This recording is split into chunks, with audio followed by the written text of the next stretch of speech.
Nah, saat itu Nabi Shallallahu Alaihi Wasallam dalam keadaan sakit sambil membawa tongkat. Rasulullah Shallallahu Alaihi Wasallam sholat maghrib bersama para sahabat dan yang dibacanya menurut Ummul Fadl itu ada surat Al-Mursalat saat itu. Nah, tetapi di hadis yang kedua disebutkan para sahabat juga suka membaca bikisorin. Bikisorin mufassal sebetulnya. Ini bikisorin itu belum selesai. Itu baru seperti rumah sakit, kan? Itu kata majemuk. Rumah sakit. Kan pengertiannya jadi lain. Kalau sebut rumah saja, itu ya rumah seperti biasa. Tapi kalau sebut rumah sakit, di tempat orang sakit. Nah, ini juga sama. Bikisorin itu sebetulnya baru satu kata. Masih ada ikutannya. Bikisoril mufassal. Dengan surat-surat yang pendek. Ini seperti dijelaskan di dalam kitab ini. Bikisoril mufassal. Surat-surat yang terputus-putus. Artinya di juz amma yang pendek-pendek. Atau lanjutan itu bikisoris suwari dengan surat-surat yang pendek, itu lebih jelas lagi. Ataqra'u fil maghribi biqul huwallahu ahad wa inna a'tainakal kautsar. Apakah Nabi Shallallahu Alaihi Wasallam atau di sini pertanyaan kepada Abdul Malik. Apakah engkau membaca pada salat maghrib itu dengan qul huwallahu ahad dan inna a'tainakal kautsar? Artinya ini surat-surat pendek. Nah, itu waktu itu diprotes oleh Zaid bin Sabit. Kalau Nabi itu suka baca bitulai tuliyaini dengan dua surat yang panjang-panjang. Nah, tentu saja ini juga adalah salah satu kesempatan. Tidak selalu Nabi juga membaca surat-surat panjang. Kemudian pengertian tulul tulayaini ini, tulai tuliyaini dua surat yang panjang-panjang, surat Al-A'raf. Di sini surat Al-A'raf dan juga beberapa surat yang dekat dengan Al-A'raf seperti Al-An'am di sini. Gantinya surat Al-Maidah. Tentu beliau pasti hafal dan para sahabat juga pada hafal terhadap surat-surat panjang sehingga suka dibaca. Kalau kita tidak membaca ya karena tidak hafal saja kan. Salah satu alasannya. Di samping ada kepentingan lain biasanya. Kemudian nah, di sini bahwa yang dimaksud dengan tasmiyatul a'raf wal an'am bitulayani. Nabi atau para sahabat memberikan nama terhadap surat Al-A'raf dan Al-An'am itu dengan tulayani, dua surat yang panjang. Kemudian di hadis berikutnya, Hadatsana Abdullah bin Yusuf, qala akhbarana Malik an Ibnu Syihab an Muhammad bin Jubair bin Mut'im an abihi sami'tu, saya mendengar Rasulullah sallallahu alaihi wasallam qara'a, membaca Nabi sallallahu alaihi wasallam fil maghribi, pada saat salat maghrib dituri dengan surat At-Tur. At-Tur itu juga itu yang suka dibaca oleh Nabi. Ya kalau beliau membaca tentu penuh. Itu juga agak panjang juga, walaupun tidak sepanjang Al-A'raf.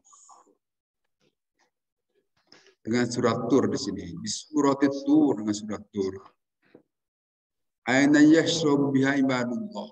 Nah, ada ayat Al-Qur'an di surat Al-Insan yang mengatakan aina yashrabu biha ibadullah. Itu mata air yang minum dari mata air tersebut hamba-hamba Allah. Disebutkan di sini bahwa ini salah satu yang suka dibaca juga oleh Nabi, surat Al-Insan. Al-ata al-insani hinu minad dahri yang yakun syai'an madhura. Itu dekat surat At-Tur, dekat surat Al-Mursalat. Di juz 2829,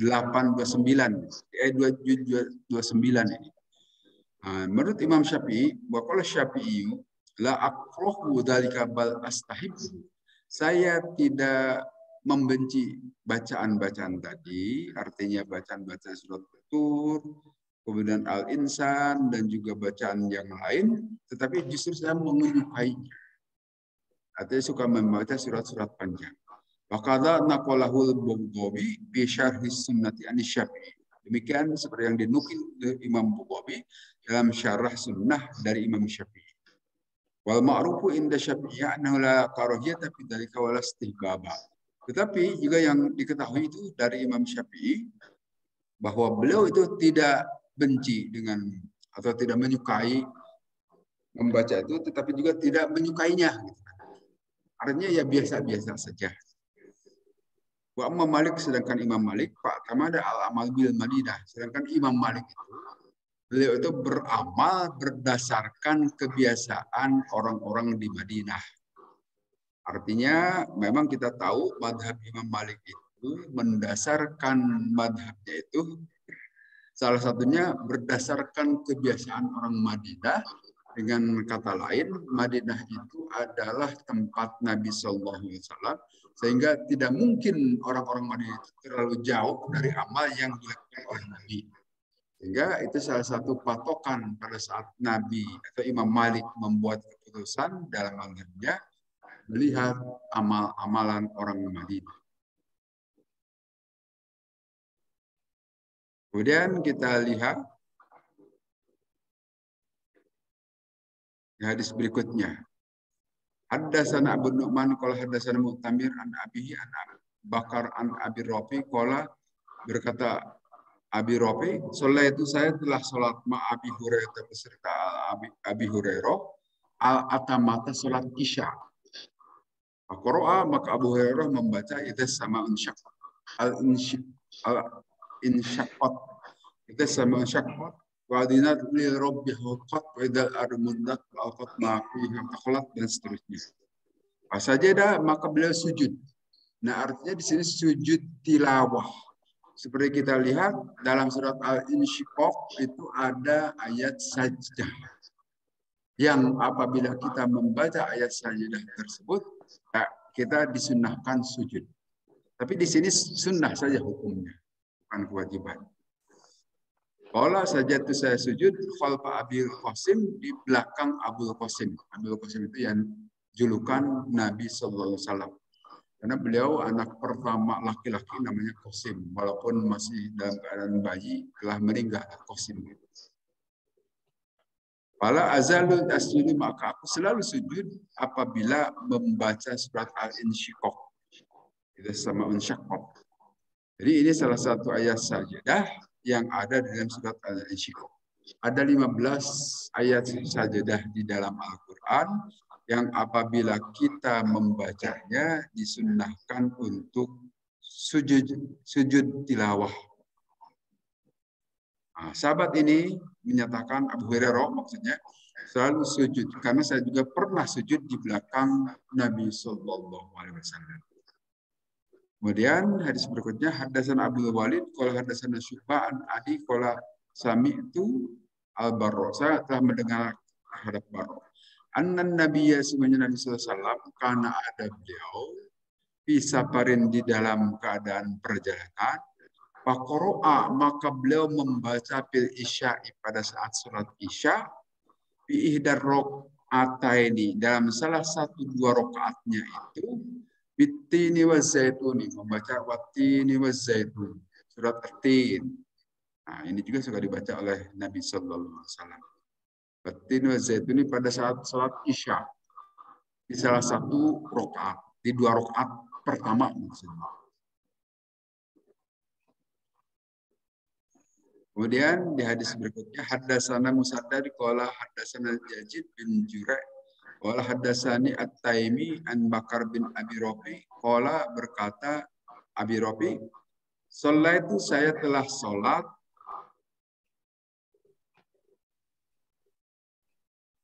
ma'a Abi Hurairah, beserta Abi Hurairah al-atamata salat Isya.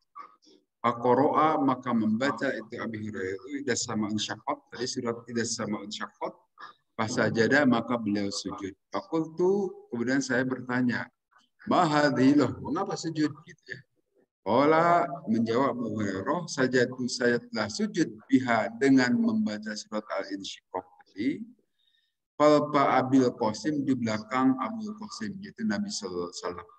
Wala azalu, maka aku juga selalu asjudu sujud biha, kalau membaca surat Al-Insyiqaq, hatta Allahu, sehingga saya berjumpa dengan Abu Hurairah. Artinya Nanti oleh para ulama dirumuskan bahwa dalam surat Al-Insyiqaq itu ada ayat sajadah yang kita disunnahkan sujud. Pada saat membaca, apakah di dalam sholat maupun di luar sholat.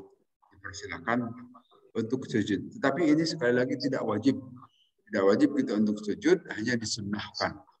Kalau membaca atau mendengar sekalipun. Kalaupun mendengar dari ayat ini untuk sujud, silahkan. Apakah di dalam sholat maupun di luar sholat. Kemudian hadis berikutnya, haddatsana Khalad bin Yahya, qala haddatsana Mis'ar, qala haddatsana Adi bin Sabit, sami'a mendengar Adi bin Sabit al-Barra radhiyallahu anhu, qala berkata Barra, sami itu saya telah mendengar Nabi sallallahu alaihi wasallam yaqra'u membaca Nabi At-Tini wa Zaituni surat At-Tin fil isya'i pada saat salat isya'. Wa sami itu dan tidaklah aku mendengar ahadan salah seorang ahsana sautan yang paling baik suaranya minhu dari Nabi atau qiraatan ya bacaannya yang paling indah itu adalah bacaan Nabi sallallahu alaihi wasallam.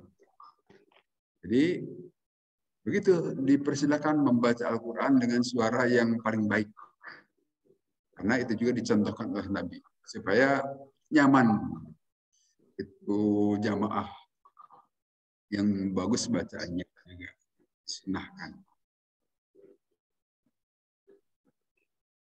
Apakah harus selalu bagus? Ya tentu saja disesuaikan dengan kualitas suara kita. Kalau kita tidak bisa bagus, ya jangan dipaksa-paksakan juga. Kalau dipaksakan jadi mengada-ada, malah jadi tidak bagus dari semua. Kemudian babul yutawwilu fil ulayani wa bihadzil fil ukhrayani. Nah, ini bab mengenai memanjangkan 2 rakaat pertama pada saat sholat, kemudian tidak membaca surat pada 2 rakaat berikutnya. Itu yang dimaksud hadis ini. Haddatsana Sulaiman bin Harb, qala haddatsana Syu'bah an Abi Aun, qala berkata Abi Aun, sami itu saya telah mendengar Jabir kepada Jabir bin Samurah, qala berkata Jabir, qala telah berkata Umar di saat kepada Sa'ad, laqad syakauka, sungguh telah mengadukan padamu fi kulli syai'in dalam segala sesuatu hatta sholati termasuk salat juga. Qala berkata itu Sa'ad, amma ana adapun aku amuddu maka aku memanjangkan fil ulayaini dalam 2 rakaat pertama, wahdzibu dan aku menghilangkan bacaan surat fil ukhroya ini di 2 rakaat terakhir. Wala aku apa tidak jelas ini. Maqtada itu saya tidaklah mengikutinya bihi dengan cara seperti itu min sholati Rasulullah dari sholat Rasulullah. Wala berkata itu perawi hadis, sadaqta telah benar engkau. Laka begitulah adzannu persangkaanku kepadamu, adzanni atau persangkaanku kepadamu. Nah, di sini artinya Sa'ad berkata, saya pada saat melakukan sholat mesti pada 2 rakaat pertama itu lebih panjang. Karena di dalam 2 rakaat pertama itu sambil baca surat.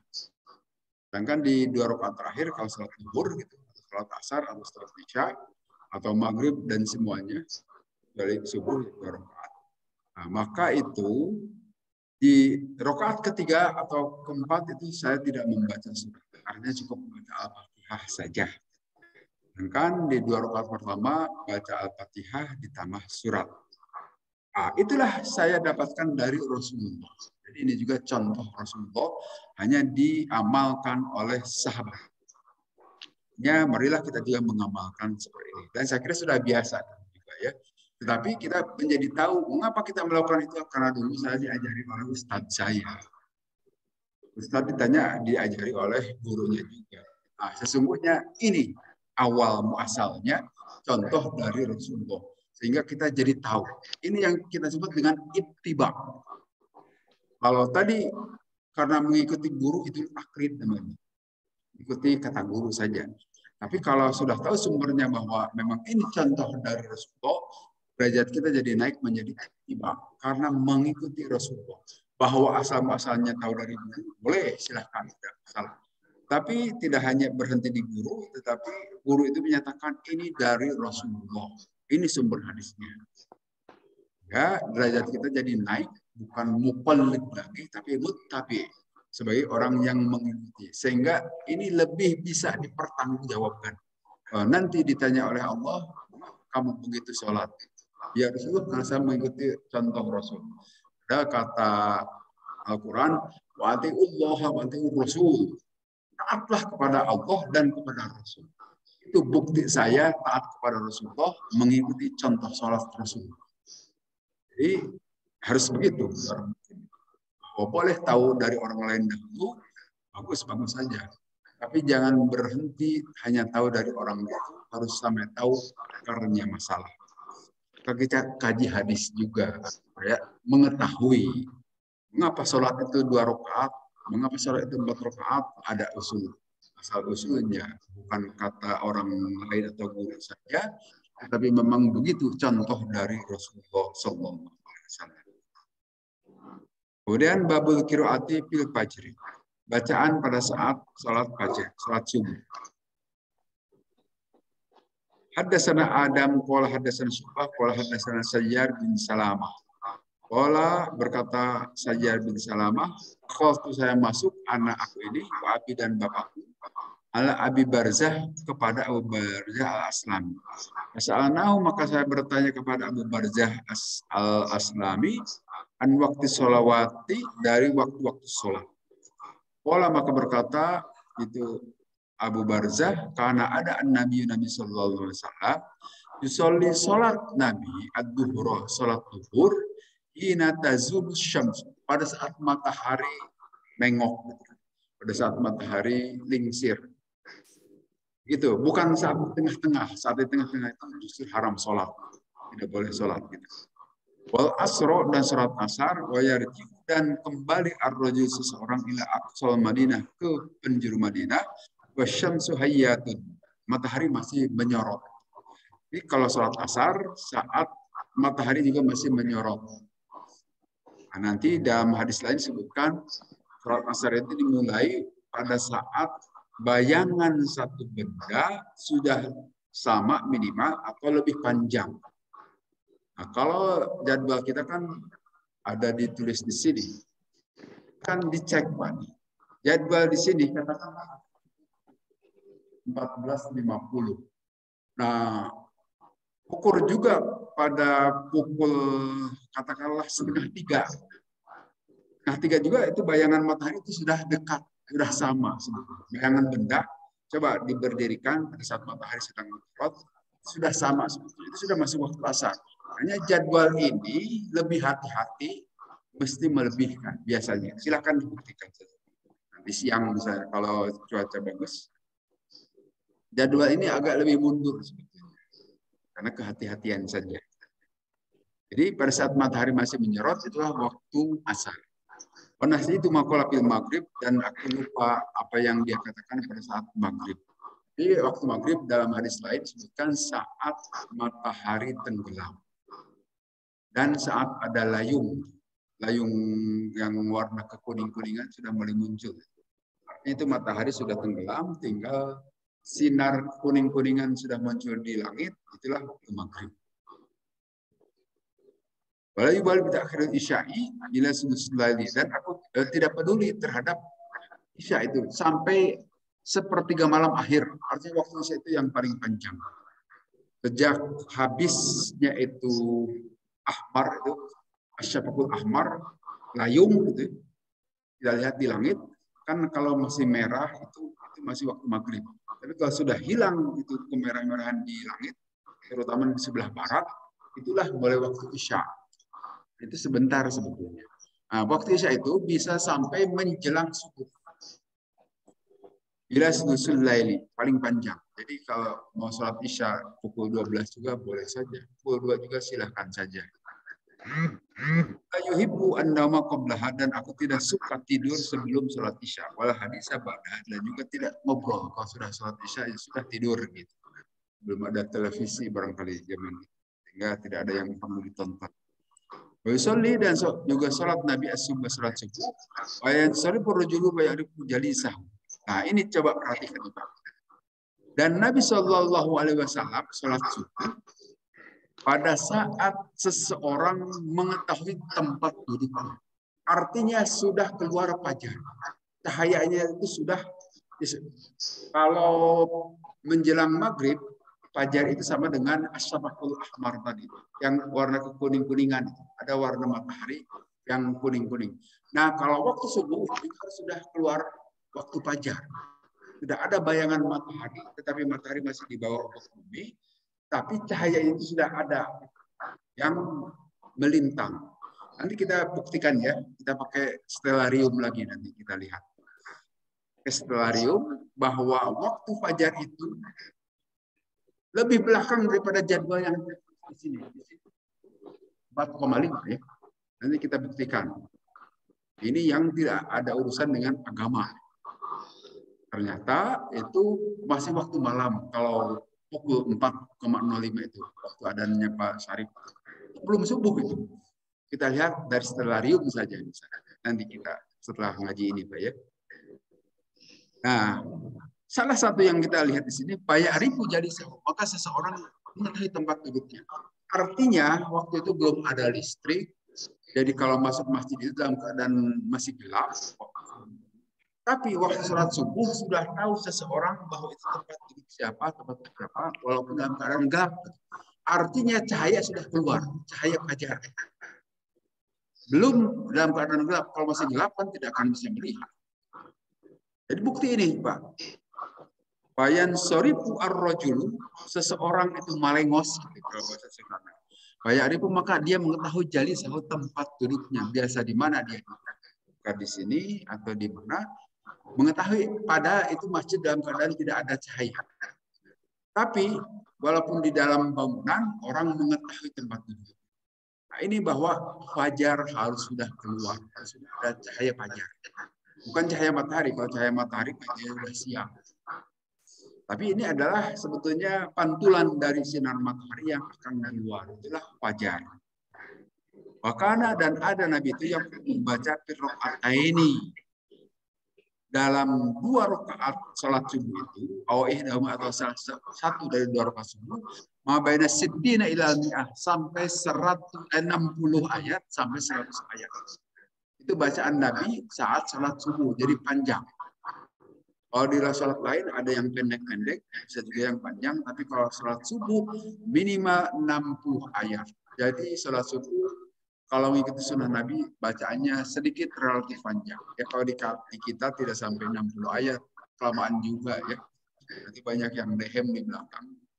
Maka sekitar paling 15 ayat. Itu juga sudah agak panjang. Jadi saya kira sangat jelas di sini. Nabi SAW pada saat sholat subuh atau para sahabat mengetahui tempat duduknya, artinya cahaya fajar sudah keluar. Nah, fajar itu ada 2, fajar kidib dan fajar sodik. Nah, fajar kidib itu adalah yang memanjang ke atas, gitu kata Nabi, seperti ekor serigala. Artinya yang memancar ke atas, tapi kalau fajar sodik itu adalah yang melebar. Ini yang belum didiskusikan, tidak selesai. Kemudian hadis terakhir, hadatsana Musaddad, qala hadatsana Ismail bin Ibrahim, qala akhbarona Ibnu Jurayj, qala akhbaroni Atha, annahu sesungguhnya Atha itu mendengar dari Abi Hurairah radhiyallahu anhu, yaqulu berkata Abu Hurairah, fi kulli sholatin, dalam setiap salat itu yuqra'u dibaca, terus ada bacaan. Kok Pama asma'na, tidaklah memperdengarkan kepada kami Rasulullah SAW asma'nakum, maka pasti memperdengarkan kepada kalian juga. Pama akhfa, dan juga tidak samar dari kami akhfaina, kami yang menyamarkan ankum dari kalian. Pasti semuanya mengerti, mengetahui, mendengar. Fa'ilam tajid, dan apabila engkau tidak menambahkan ala ummil Qur'ani ja'at, maka cukuplah. Injadat bahwa khairun. Tetapi kalau membaca surat juga itu baik. Artinya begini, bacaan surat berdasarkan hadis ini hukumnya sunnah saja. Karena kata Nabi, kalau mau membaca surat, itu juga zaat, mencukupi itu sholat. Tidak baca surat juga. Di rakaat pertama dan rakaat kedua, jadi Al-Fatihah saja silahkan. Seperti kalau kita sholat sunnah. Sholat sunnah misalnya terburu waktu dikejar-kejar, cukup baca Al-Fatihah saja di rakaat pertama dan kedua juga. Tanpa baca surat, cukup. Itu mencukupi. Tapi kalau mau menambah juga itu lebih baik. Silahkan baca bacaan surat. Jadi ini adalah kuliah dari Nabi SAW bahwa membaca surat itu nanti dihukumi para ulama dengan sunnah saja. Baik, saya kira itu hadis-hadis sudah selesai. Sekarang kita lihat stellarium. Wah, nanti di-set dulu. Nah, ini stellarium. Ini aplikasi untuk astronomi sebetulnya. Kita bisa melihat ini gambaran, sebetulnya ini kalau digambarkan seperti ini.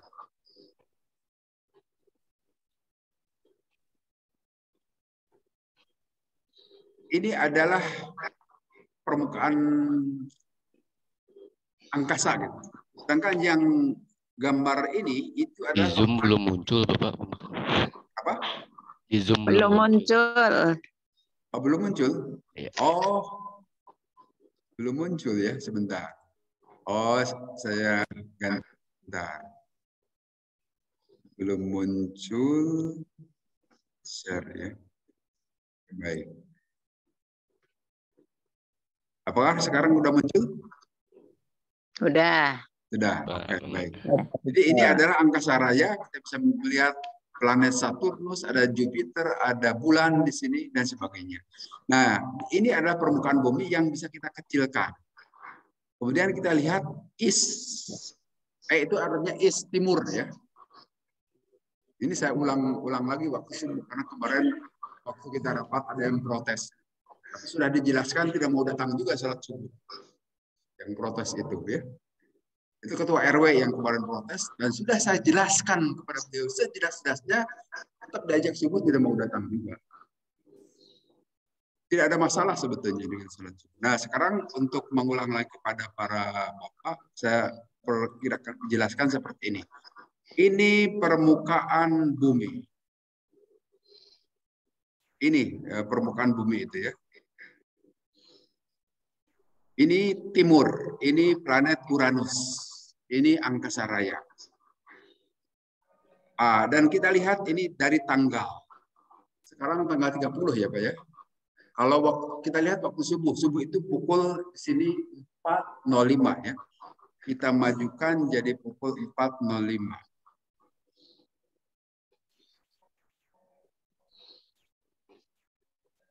Ah, 4.05. Dikecilkan ya. 4.05. Apakah sudah waktu subuh belum? Menurut stellarium, membesar Pak.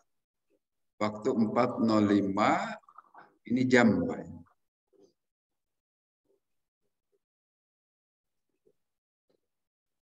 Ini situs ini Pak ya. Jadi online ini. Dan ini adalah di Bandung. Lokasinya Bandung, di Bandung. 4.05. Apakah sudah waktu subuh? Coba perhatikan Bapak di sini. Dark night.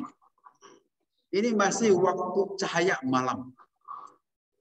Artinya belum waktu subuh nih. Ya, menurut stellarium. 4.05 ya, 4.05. Tanggal 30, hari ini kan tanggal 30. 30 Oktober tahun 2022. Mohon perhatikan ini. Awasi. Silahkan. Ini nih cara-cara yang tidak ada kaitan dengan agama. Apalagi kalau ada kaitan agama, silahkan cari penjelasan di YouTube banyak.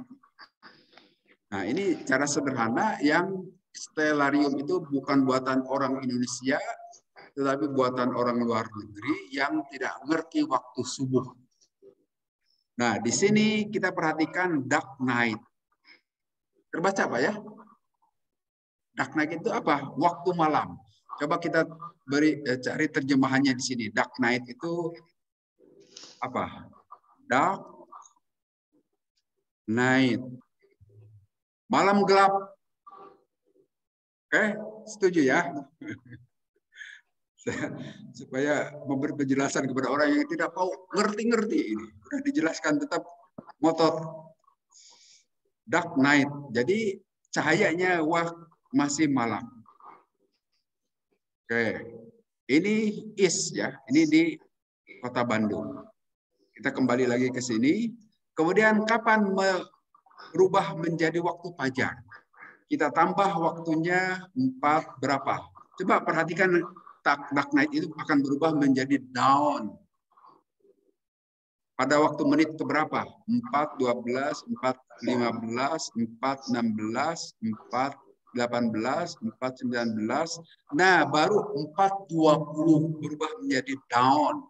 Dawn itu apa terjemahannya? Coba kita perhatikan di sini. Dawn. Fajar, kan?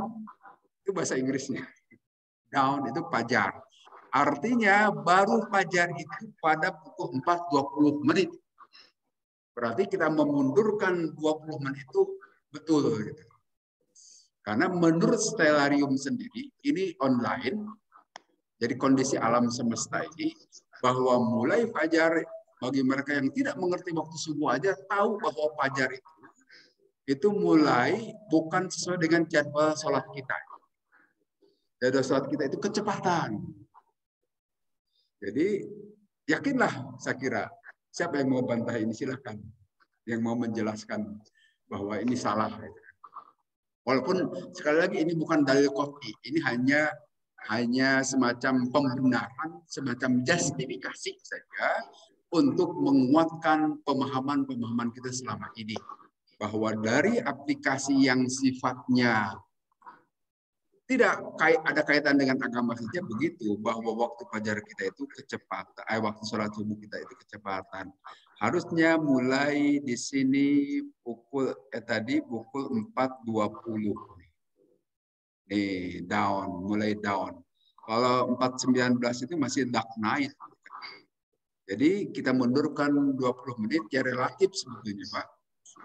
Kalau kita lihat kadang 15 menit, kadang 20 menit tidak sama. Dari sini aja sudah terlihat bahwa waktu fajar itu harus dimundurkan. Tapi Kemenag itu kenapa tetap saja, ya saya juga tidak tahu. Kekuh gitu. Barangkali punya dalil yang lain, tetapi dari kita dan dari penjelasan dari Muhammadiyah saja menyatakan secara kelembagaan resmi menyatakan kecepatan waktu. Terus mau apa lagi?